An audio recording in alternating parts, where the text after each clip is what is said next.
მოგესალმებით. ბატონო პრემიერო, მე მოვისმენე ყურადღებით თქვენი გამოსვლა, ასევე გავეცანი ანგარიშ, მთავრობის ანგარიშ და გამიჩნდა ერთი კითხვა, ვისი ანგარიშია ეს?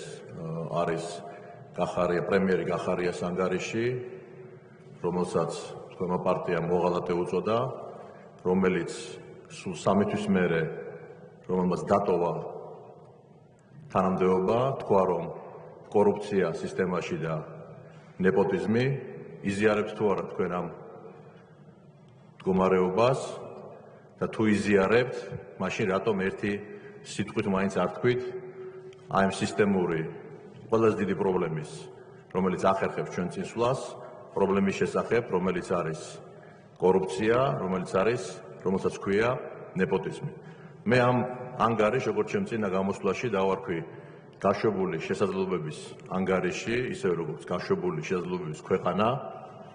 თქვენ გახსოვთ, რომ მე ვიყავი ერთ-ერთი იმადგანი, ვინც მხარს გიჭერდათ, როცა თქვენ ხელისუფლებაში მოხვედით და იყო დიდი იმედი, რომ მოხდებოდა გარღვევა და მე ძალიან კონკრეტულად მოგახსენებთ, რატო ვერ მოხდა გარღვევა ცოტა ხანში.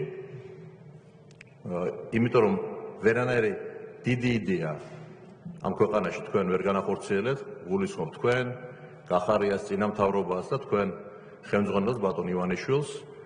ორი იდეა მახსენდება, ეს არის მარიხუანას კულტივაციის თემა, რომელიც მადლობა ღმერთს ჩავარდა და ბიტკოინები, რომელშიც ჩვენ ერთ-ერთი წამყვანი ვართ მსოფლიოში, მაგრამ ბიუჯეტში შეაქვს 0, მოიხმარს მთელი ქვეყნის ელექტროენერგიის 6%-ს, განთავისუფლებულია DGG-სგან და ასე შემდეგ. იქნებ ამ 9 წლის განმავლობაში ვინმეს კითხვა დაესვა, რა სარგებელი მოაქვს ამას ყველა. აღარ ვლაპარაკობ სათამაშო ბიზნესზე, მთელი ქვეყანა კაზინოდ გადაიქცა და ასე შემდეგ. ეხლა მე ციფრებით მინდა გესაუბროთ, იმიტომ რომ და ეკონომიკაზე მინდა გესაუბროთ, იმიტომ რომ თქვენ 2013 წელს თუ არ ვწდები, მომიტოვეთ თუ თვედარიც თუ მეშლავ, მე მგონი 2013-ით თქვენ გამოაქვეყნეთ ანალოგიური პროგრამა, რომელსაც ერქვა საქართველოს 2020, საქართველოს ეკონომიკური, პოლიტიკური, სოციალური გეგმა. და არაფერი, რაც თქვენ იქ თქვით, 9 წლის წინ დაახლოებით, არაფერი არ შესრულებულა. არც მასწავლებლის ხელფასის მიმართებაში, არც მთლიანი შიდა პროდუქტის მიმართებაში. ეხლა გეტყვით რა არ შესრულდა ყველაზე მთავარი, იმიტომ რომ ეკონომიკა იზომება ციფრებით. და ციფრები გვაქვს შემდეგი. 2012 წელს $4,700 იყო ერთ სულ მოსახლეზე მთლიანი შიდა პროდუქტი და ეხლა არ დავიწყოთ საუბარი და მე წინა გამოსვლაზე ხას უსვამ რომ პანდემია არ ვახსენოთ, 2019 წელს ასევე $4,700 იყო. ეს ნიშნავს, რომ არაფერი არ გაკეთებულა ეკონომიკაში, არც ერთი ჩვენი მოქალაქის შემოსავალი არ გაზრდილა, გაიზარდა ვალი 33 მილიარდამდე. ძალიან მოკლედ გეტყვით, $1 მილიარდი შემოდიდა ინვესტიცია და ეხლა გვყავს ერთადერთი ინვესტორი, რომელიც პანამიდან აკეთებს ინვესტირებას, ისევ ბატონი ბიძინა ივანიშვილი, პანამიდან, რატო ვერ გავიგეთ წლების განმავლობაში რა არის დასამალი, თუ ეს არის სუფთაფული, რატო შემოდის პანამიდან ინვესტიცია, სხვა ინვესტორი ჩვენ ქვეყანას არ აყავს. ეხლა 600 მილიონი იყო, საიდანაც ნახევარი, აი ეხლა ამ წლებში, საიდანაც ნახევარი არის რეინვესტიცია და არანაირი პირდაპირ უცხოური ინვესტიცია ეს არ არის და 2018 და 2019-ში 34%-იანი ვარდნა ჰქონდათ. ეხლა თქვენ რომ გამოდიხარ და ჩვენ გვესაუბრებით 10 წლიან გეგმაზე, ძალიან დიდი ბოდიში, მაგრამ ვერანაირად ვერ დაგიჯერებთ, იმიტომ რომ კომუნისტებიც კი 5 წლიან გეგმას ამტკიცებდნენ, იმიტომ რომ 10 წლიანი გეგმის განსაზღვრა, რომ 10 წლის მერე რა შეიძლება იყოს, წარმოუდგენელია და გეტყვით ასევე ფაქტები. თქვენ ფინანსთა მინისტრი გიზით აქ, რომელმაც აი ამ ტრიბუნიდან თქვა, რომ 5%-იანი დაგვექნება. ამ ფინანსთა მინისტრი გატყუებს ჩვენ, ან თქვენ გატყუებთ, იმიტომ რომ 5%-იანი ზრდის შემთხვევაში შეუძლებელია 10 წლის მერე მთლიანი შიდა პროდუქტი ერთ მოსახლეზე იყოს $10,000. გამორიცხული მომენტია. ამას სჭირდება 2 ციფრა ზრდა. მე მინდა ბატონ დათო კაჭარავას მადლობა გადავუხადო, იმიტომ რომ პირველი იყო, როცა ამ პარლამენტში შემოვედი, მოვიდა და ძალიან გულწრფელად ვკითხა ანაკლიაზე რა ხდება, იმიტომ კი არაო, შენ გულშემატკივრობო, ძალიან კარგად მივიღეს. ქვეყნისთვის მნიშვნელოვანი არისო. მე კითხვა არ დამისვია თქვენთვის შეგნებულად, მაგრამ რადგანაც ეს კითხვა დაისვა, მე ახლა გეტყვით. რომ მე ძალიან გულიმწყდება რომ თქვენ ბატონო ირაკლი, რომელიც მაშინაც პრემიერი იყავით, როცა ეს პროექტი დაიძრა, ცოტა ობიექტურად გამოხვიდეთ და იტყოდეთ რეალობას რა მოხდა. და თუნდაც ზრდილობის გულისთვის მაინც იტყოდეთ რომ ეს იყო სპეცოპერაცია, რომელიც განხორციელდა ჩვენი ქართული ხალხის წინააღმდეგ და არა მამუკას და არა ბადრის წინააღმდეგ.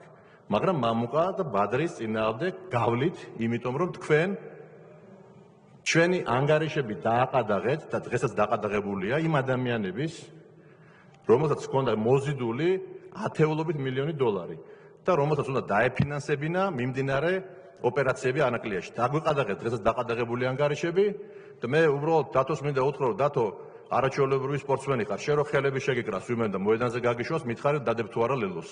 აი ესეთ მდგომარეობას ჩაგვაგდეთ. ამას დავამატოთ ის ამბავი, რომ უპრეცედენტო კამპანია გააჩაღეთ და გამოგვაცხადეთ დამნაშავეებად არც უდანაშაულობის პრეზუმპციაზე აიღეთ ესე თქვა რაღაც ვალდებულება. და აქ მსხდომი დეპუტატები პირდაპირ სასამართლოში შევიტანეთ, მაგრამ არც ერთი სხდომა არ ჩაენიშნა საკვირველად.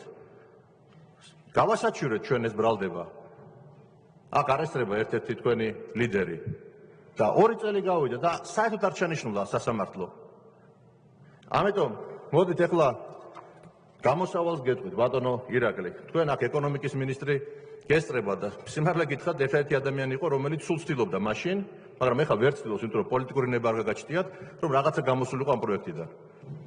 და მე მგონი მან უნდა გითხრათ თქვენ, რომ თუ ინვესტორს 80 მილიონს წაართმევ, იქ ახალი ტენდერი ვერ ჩატარდება, იქ ახალი ინვესტორი არ შემოვა, არა მარტო იმ პროექტში, არამედ საერთოდ არავინ არ შემოვა.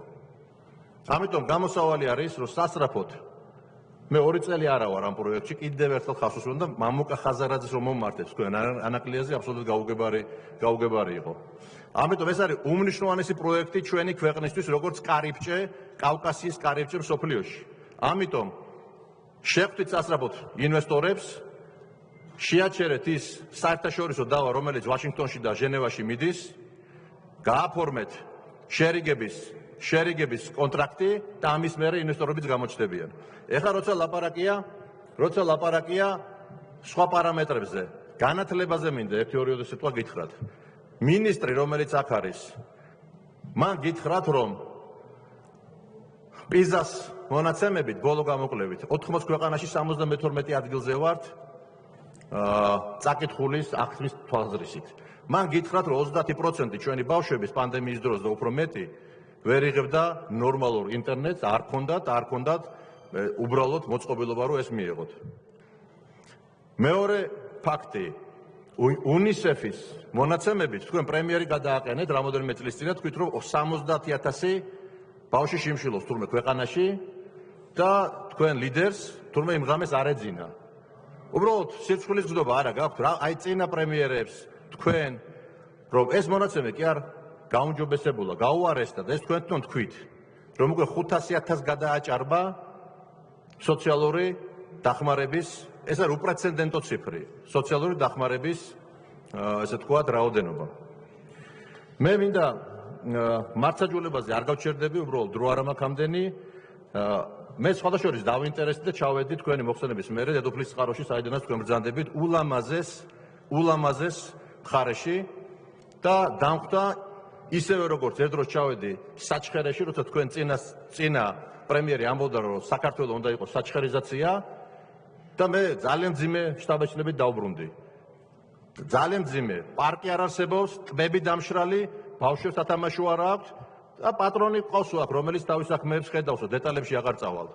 მე ვფიქრობ, რომ პილოტ პროექტი მაინც გააკეთებინათ, რომ იქ გლეხები, რომლებიც დღეს ვერ იღებენ მოსავალს, იმიტომ რომ კომბაინები გაყიდულია, ეს რაც ადგილობრივმა მითხრეს.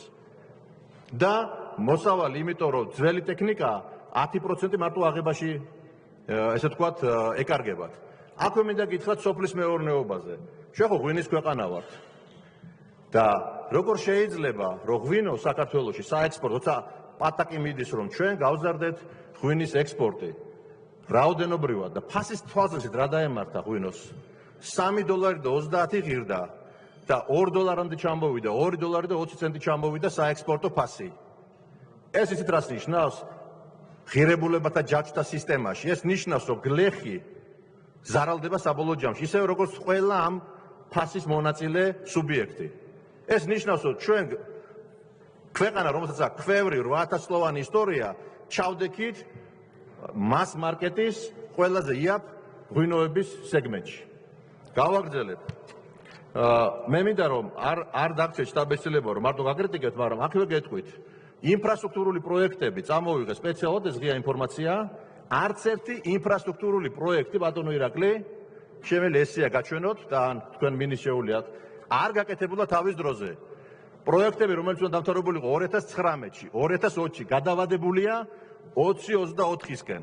3 მილიარდის ღირებულების პროექტები გაქვთ გადავადებული. 2 წელია ყველა ტრიბუნიდან ამბობთ, რომ ანაკლია გადავადეთ სამჯერო. ამ 3 მილიარდის უკანა პროექტ კომპანიები როდგანან. ამათ წაართვით რამე? დასაჯეთ რამეთი? რაღაცა ეს ორი სტანდარტი ხომ დამთავრდეს ამ ქვეყანაში. ეხლა მე სულ 1 წუთი დამრჩა და გეტყვით გამოსავალს, რომ არ გეგონოთ რომ მარტო გაკრიტიკებთ. გამოსავალი ამ ქვეყანაში არის სასწრაფო წესით საფონდო ბირჟის ამუშავება, სასწრაფო წესით კაპიტალის ბაზრის ჩამოყალიბება, სასწრაფო წესით საპენსიო ფონდის რაღაც ნაწილის შეშვება ამ სისტემაში, 38 მილიარდი ლარი, რომელიც დეპოზიტია საბანკო დეპოზიტზე და პრაქტიკულად უკვე ძალიან დაბალი ინტერესი ერიცხება, სტიმულირება, რომ ყოველ წელს 10% მაინც წავიდეს ამ მიმართულებით, ეს არის დაახლოებით 1 მილიარდი დოლარი შიდა რესურსი, რომელიც გამოაცოცხლებს ქართულ ბიზნესს და რაც ყველაზე მთავარია, მედიცინაზე არ გეუბნოთ, რომ დამავიწყდა. სამედიცინო ცენტრად უნდა ვაქციოთ ქვეყანა, მაგრამ იმ მენეჯმენტით, რომელსაც ახლა თქვენ თუ შეიძლება დამიმატეთ რა, იმ მენეჯმენტით, რომელიც სამედიცინო სფეროშია დღეს, ვართ აბსოლუტურ კატასტროფის წინაშე, მილიონ კაცზე ერთ-ერთ ლიდერი ქვეყანა ვართ სიკვდილიანობის თვალსაზრისით და 2%-ია აცრილი. ამეხსენეთ, მე რო გკითხეთ, რომ თქვენ როგორ აფასებთ, თქვენ მითხარით, რომ ვერ შევაფასებთ, კოლეგებზეა ლაპარაკი, აქ კოლეგიალობაზეა ლაპარაკი, იმიტომ რომ თქვენ და გახარია მეგობრები ხართ? ამაზეა საუბარი, თუ იმაზეა საუბარი, ხვალ ქვეყანა სად უნდა იყოს? და ბოლოს, მინდა რომ გადმოგცეთ, ბატონო ირაკლი, დაუტოვებ თავმჯდომარეს, ჩვენ გეგმას, რომელიც 10 წელზე კი არ არის გათვლილი, ეს არის მარშალის გეგმა, გათვლილია ქვეყნის 4 წელიწადში ძალიან სწრაფად მდგომარეობიდან გამოყვანაზე. დიდი მადლობა.